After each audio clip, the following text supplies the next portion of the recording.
Hi friends, అనాథ పిల్లలు మరియు నిరుపేద పిల్లలు అలాగే హింసకి గురైనటువంటి పిల్లలు ఉంటారు కదండి.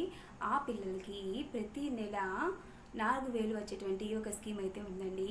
ఆ స్కీమ్ మిషన్ వాత్సల్య స్కీమ్ అనమాట. మిషన్ వాత్సల్య స్కీమ్కి రిజిస్ట్రేషన్ ప్రాసెస్ అయితే స్టార్ట్ అయిపోయిందండి. ఈ స్కీమ్ గురించి అయితే అంటే మనం ఎక్కడికి వెళ్ళి అప్లై చేయాలి, ఎవరు ఎలిజిబుల్, ఏజ్ ఎంత ఉండాలి, ఈ డీటెయిల్స్ మొత్తం కూడా నేను మీకు క్లియర్గా ఈ వీడియోలో ఎక్స్ప్లెయిన్ చేస్తాను. కొత్తగా నా ఛానల్ చూస్తున్న వాళ్ళు ఉంటే కనుక ప్లీజ్ ఛానల్ సబ్స్క్రైబ్ చేసుకొని సపోర్ట్ చేసిన వాళ్ళు అవుతారు. మిషన్ వాత్సల్య పథకం అనేది సెంట్రల్ గవర్నమెంట్ స్కీమ్ అండి. అలాగే స్టేట్ గవర్నమెంట్ కూడా ఇందులో ఒక పార్ట్గా, అంటే central government and state government రెండు కలిపి వాళ్ళు మనకి ప్రతి నెల ఈ 4,000 అమౌంట్ అనేది పిల్లలకి అకౌంట్లో వేస్తారు. అయితే ఈ స్కీము ముఖ్యంగా నిరుపేద పిల్లలు, అనాథ పిల్లలు, తల్లిదండ్రులు చనిపోయిన పిల్లలు ఉంటారు కదండి, ఆ పిల్లలకి, లేదా తల్లిదండ్రుల్లో ఎవరో ఒకరు చనిపోయిన వాళ్ళు ఉంటారు కదండి వాళ్ళకి, అలాగే యాసిడ్ దాడిలో చనిపోయినటువంటి పిల్లలు ఉంటారు కదా, అంటే పేరెంట్స్ ఉంటారు కదండి, యాసిడ్ దాడిలో చనిపోయినటువంటి పేరెంట్స్ ఉంటారు కదా, ఆ పిల్లలకి, అలాగే మనకి ప్రకృతి వైపరీత్యాలు అంటే ఎర్త్క్విక్స్ కానివ్వండి, లేకపోతే మనకి వరదలు రావడం వల్ల కానివ్వండి, కొంతమంది పేరెంట్స్ని కోల్పోయిన పిల్లలు ఉంటారు. సో అలాంటి పిల్లలకి, అలాగే కొంతమంది డిసీజెస్ తోటి బాధపడుతూ ఉంటారు తల్లిదండ్రులు, ఏదో ప్రాణాంతక వ్యాధులు అంటారు కదండి, ఆ వ్యాధులతోటి బాధపడుతూ ఉంటారు అనమాట తల్లిదండ్రులు. పిల్లల్ని పోషించలేని స్థితిలో ఉంటారు వాళ్ళు. సో అలాంటి పిల్లలు కూడా ఈ ఈ స్కీమ్ వాళ్ళకి కూడా ఎలిజిబుల్ అండి.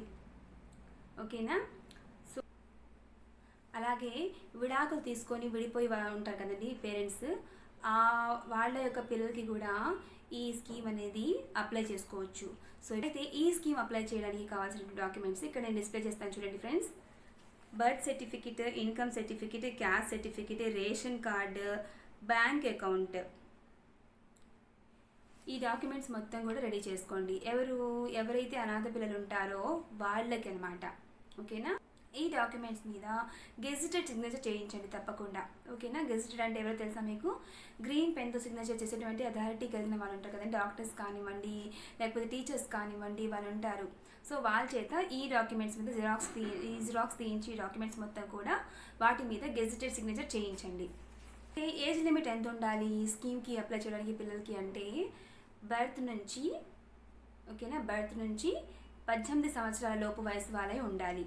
ఇక్కడ డేట్ డిస్ప్లే చేస్తాను చూడండి. మార్చ్ 31, 2026 ఈ టైంకి వాళ్ళు 18 సంవత్సరాల లోపు వయసు ఉండాలి. మెయిన్ గవర్నమెంట్ స్కూల్లో చదివే పిల్లలకైతే ప్రియారిటీ ఎక్కువ ఇస్తారండి. బోత్ గవర్నమెంట్ స్కూల్, ప్రైవేట్ స్కూల్లో చదివే పిల్లలు ఇద్దరు కూడా అప్లై చేసుకోండి. బట్ గవర్నమెంట్ స్కూల్లో చదివే పిల్లలకైతే ఎక్కువ ప్రియారిటీ ఇస్తారనమాట. ఎందుకంటే అనాథ పిల్లలు కాబట్టి వాళ్ళు ఆబ్వియస్లీ పూర్గా ఉంటారు. సో పూర్గా ఉన్న పీపుల్ ఎక్కడికి వెళ్తారు? గవర్నమెంట్ స్కూల్కి వెళ్తారు. సో అందుకని చెప్పేసి వాళ్ళు గవర్నమెంట్ స్కూల్లో చదివే పిల్లలకైతే ఎక్కువ ప్రియారిటీ ఇస్తారు. అలాగే మనకి ఇన్కమ్ సర్టిఫికేట్కి అప్లై చేస్తాం కదా, గ్రామీణ ప్రాంతాల్లో అయితే 72,000 వరకు ఇన్కమ్ ఉండొచ్చు అండి. పట్టణ ప్రాంతాల్లో అయితే 86,000 వరకు అయితే ఇన్కమ్ ఉండొచ్చు, లేదా 96,000 వరకు అయితే ఇన్కమ్ అనేది ఉండొచ్చు. మిషన్ వాత్సల్య పథకంలో ఇచ్చేటువంటి అమౌంట్ ఉంది కదా, ఇది 60% సెంట్రల్ గవర్నమెంట్ ఇస్తుంది. అలాగే 40% ఆఫ్ అమౌంట్ అనేది స్టేట్ గవర్నమెంట్ అనేది ఇస్తుంది. బోత్ కంబైన్ అయ్యి మనకి అమౌంట్ అనేది రిలీజ్ చేస్తారు వాళ్ళు. అర్థమైంది కదా. సెంట్రల్ గవర్నమెంట్ 60% ఇస్తుంది అమౌంట్, స్టేట్ గవర్నమెంట్ 40% అయితే ఇస్తుంది అమౌంట్. అయితే ఈ అమౌంట్ ప్రతి నెల 4,000 అని చెప్పాను కదండి. ప్రతి నెల అనేది మీకు 4,000 ఒకేసారి ప్రతి నెల అమౌంట్ అనేది పడదండి. ఒకేసారి 6 మంత్స్కి ఒకసారి. ఓకేనా. సో పర్ మంత్కి 4,000 వేసుకోండి. 6 మంత్స్కి ఎంత అవుతుంది అంటే 24,000 6 మంత్స్కి ఒకసారి ఒకేసారి అకౌంట్లో వేస్తారు. ఓకేనా. అలాగే పర్ ఇయర్కి ఎంత అవుతుంది అంటే 48,000 రూపాయలు ఒక చైల్డ్కి అయితే ఇస్తారు. ఓకేనా. అనాథ పిల్లలు ఎవరైతే ఉన్నారో వాళ్ళు అందరూ కూడా ఈ విషయాన్ని షేర్ చేయండి. వాళ్ళకి మనము ఈ పరంగా డబ్బుల పరంగా మనం సహాయం చేయకపోయినా కూడా ఇలాంటి స్కీమ్స్ ఉన్నప్పుడు వాళ్ళ వరకు తీసుకెళ్తే ఎలిజిబిలిటీ ఉన్న పిల్లలు అయితే అప్లై చేసుకుంటారు. ఎలిజిబిలిటీ అంటే వాళ్ళ ఇప్పుడు పిల్లలు ఎలా అప్లై చేసుకుంటారంటే లేదు కదా. సో వాళ్ళ తల్లిదండ్రులు ఎవరో ఒకరు ఉంటారు, లేకపోతే వాళ్ళ మావయ్య, వాళ్ళ బాబాయ్, వాళ్ళ అమ్మమ్మ, నాన్నమ్మ వాళ్ళందరూ ఉంటారు కదండి. వాళ్ళైనా అప్లై చేసి వాళ్ళకి కొంచెం మన ఫ్యూచర్ ఇచ్చిన వాళ్ళం అవుతాము. సో ఈ వీడియోని అందరికీ షేర్ చేయండి ఫ్రెండ్స్.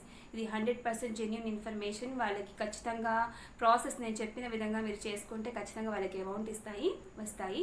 అలాగే ఈ డాక్యుమెంట్స్ మీరు ఎవరికి ఇవ్వాలంటే మనం అంగన్వాడీ కార్యకర్తలు ఉంటారు కదండి, అక్కడికి వెళ్ళండి.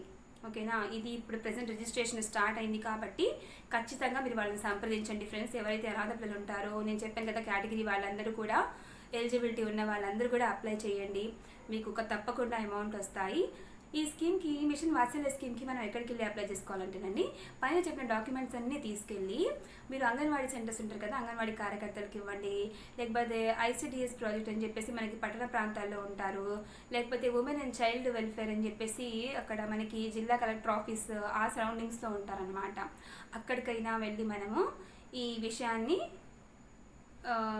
ఈ డాక్యుమెంట్స్ అనేది సబ్మిట్ చేయవచ్చు అనమాట. మ్యాక్సిమం మనకి అంగన్వాడీ కేంద్రాల్లోనే అయిపోతుందండి. ఇన్ కేస్ అక్కడ ఏమైనా మీకు ఇబ్బందిగా అనిపిస్తే కనుక మీరు పై అథారిటీ వాళ్ళకైనా మీరు ఇన్ఫామ్ చేయవచ్చు అనమాట. ఓకేనా. మిషన్ వాత్సల్య పథకం అనండి ఈ అనాథ పిల్లలకి ఎవరైతే ఉన్నారో వాళ్ళకి నిజంగా ఒక వరం లాంటిదండి. మనం ఎలాగో వాళ్ళకి జెన్యున్గా హెల్ప్ చేయలేం కాబట్టి మనీ పరంగా ఇలా గవర్నమెంట్ సహాయమైన వాళ్ళకి అందే విధంగా మనం చూడాలి ఖచ్చితంగా. ఈ వీడియోని అందరికీ షేర్ చేయండి ఫ్రెండ్స్. హోప్ ఈ వీడియో మీకు నచ్చిందని చెప్పేసి నేను అనుకుంటున్నాను. ఈ వీడియో నచ్చితే ప్లీజ్ ఛానల్ సబ్స్క్రైబ్ చేయండి, అలాగే లైక్ చేయండి. ఏమైనా డౌట్స్ ఉంటే కామెంట్ చేయండి ఫ్రెండ్స్. ఈ వీడియోని అందరికీ షేర్ చేయండి. Thank you so much.